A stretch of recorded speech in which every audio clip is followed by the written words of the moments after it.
नमस्ते बच्चों, कैसे हो आप लोग। उम्मीद है बहुत अच्छे से हैं और अब तक हमने जितने भी कार्य करवाया है वो आप सब लोगों ने कर लिया है। ठीक है ना बेटा, मुझे पता है कि आप लोग सब्सक्राइब भी कर रहे हैं मुझे और लाइक भी कर रहे हैं मुझे। थैंक यू वेरी मच बेटा, धन्यवाद। आज मैं इस जो हमने पीछे पढ़ा है पाठ वनराज से मुलाकात, उसी से संबंधित आपको 2 से 3 प्रश्न मैं आपको समझा रही हूँ। कुछ नया कर रहे हैं हम लोग, पुनरावृत्ति है ये।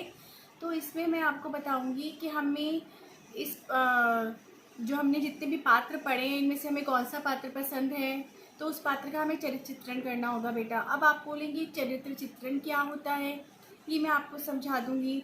या आपने पाठ में से क्या सीखा, आप ये भी लिख सकते हैं, आपको जो भी पसंद आता है प्रश्न। या आप पाठ का सार लिख सकते हैं। कहानी का सार मतलब होता है शॉर्ट करके लिखना, छोटा करके लिखना। जैसे हमने 4 दृश्यों में कहानी पढ़ी है, आप उसे एक ही बार में लिख सकते हैं कि इसके बाद ये हुआ, इसके बाद ये हुआ, है ना बेटा। तो यहाँ देखते हैं, यहाँ पर लिखा है मैंने पुनरावृत्ति है। ये कौन से पाठ की है?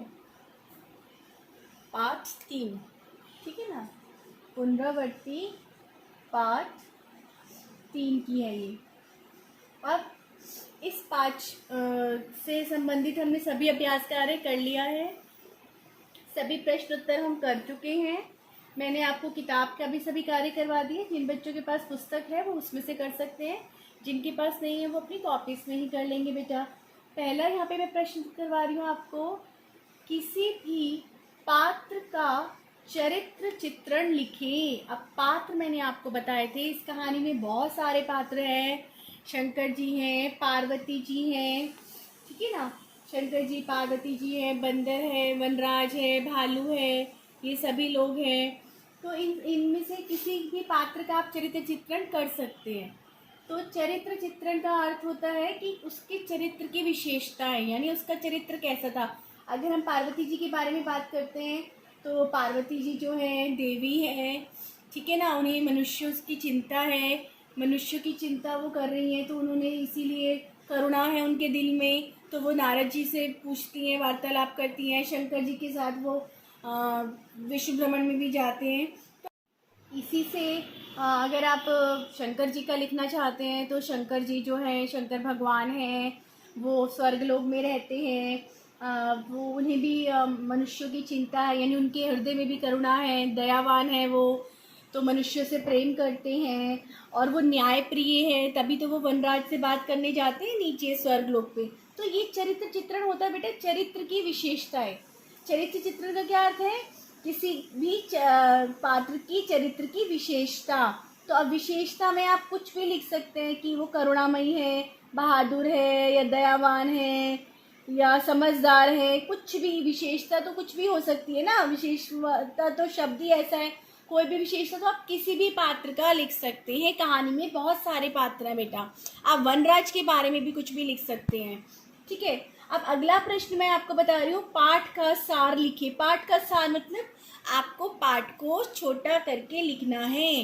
पूरा पाठ में आपने जैसे डायलॉग से, वार्तालाप के द्वारा पाठ को पढ़ा है, आप अपने शब्दों में पाठ का सार लिख सकते हैं। इस कहानी में ये लोग हैं और ऐसे ऐसे होता है, और अंत में मनुष्य को अपनी गलती का एहसास होता है, और जो वो है प्रकृति के संतुलन से संबंधित इसमें बताया गया है। तो आप कुछ भी लिख सकते हैं, या आपके खुद के शब्द और खुद के वाक्य होंगे बेटा, ठीक है। इसमें मैं सिर्फ आपको समझा सकती हूँ।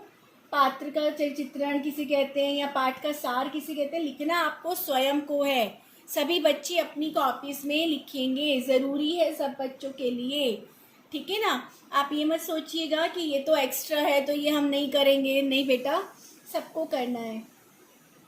अब अगला प्रश्न है, इस पाठ से आपने क्या सीखा। अब आपको मैंने बताया था कहानी में कि ये जो कहानी है बहुत ही दिल को छूने वाली है। क्यों? क्योंकि इससे प्रकृति का और मनुष्य का संबंध पता चलता है कि मानव और प्रकृति का आपस में किस तरह का संबंध होना चाहिए। अगर वो संबंध बिगड़ जाता है, संतुलन बिगड़ जाता है, तो प्रकृति में बहुत सारी आपदा आती है, और वो आपदा जो है मनुष्यों को ही नुकसान पहुंचाती है।